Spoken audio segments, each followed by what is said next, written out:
عائلتها وعائلتي طلعنا وإحنا أصدقاء، وهالمرة إجينا وإحنا متزوجين. واحدة من أكثر الأشياء اللي كنت أتمنى أسويها من أتزوج، أجيب زوجتي على جبل ثلجي ونتسلق أنا وياها نص هاي الطبيعة، العالم كلها متونسة وثلوج ونازلة الزحلق، ناس عايشة حياتها. أما زوجتي حزينة تقول راح أبكي. خل أخابر لك على ملاية دقيقة. دقيقة لا هسه لا هسه خابر لك على ملاية. إحنا لازم نسوي مجلس هنا.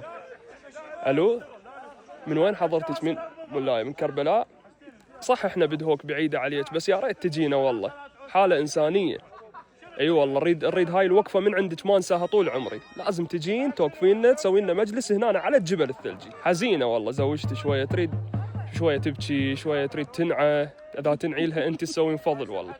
اي والله ضروري. هناك لا هذا صوت ناس محتفلين، لا يعني احنا نعزل نفسنا، احنا نسوي المجلس مالتنا بعيدا عن الناس المحتفله. اي والله نريد لنا مجلس على جبل ثلجي يعني شويه نغير جو. اي والله اللي فرح مع والديك، روحتك وجيتك على حسابي وياها ادفع لك اجور المجلس، جزاك الله خير. يلا ادز لك اللوكيشن. صار هسه ادز لك اللوكيشن وتعالي لنا. يلا ننتظرك. ايش قد 9 ساعات توصلين؟ ما يخالف ننتظر، المهم توصلين بسلامه.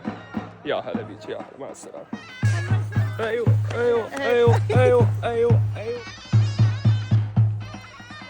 على دلعونه وعلى دلعونه راحوا الحبايب ما ودعونا.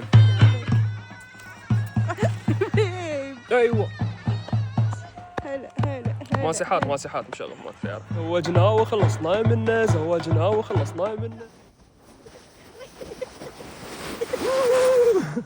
هاي واحدة من جولات شركة أسطورة الشرق للسياحة والسفر. هذه الشركة بكربلاء، هاي مو أول سفرة إن نجي وياهم للشمال، هاي للمرة الثانية. بس دقيقة خلينا نتفاهم، قاعد أصور على كيفك.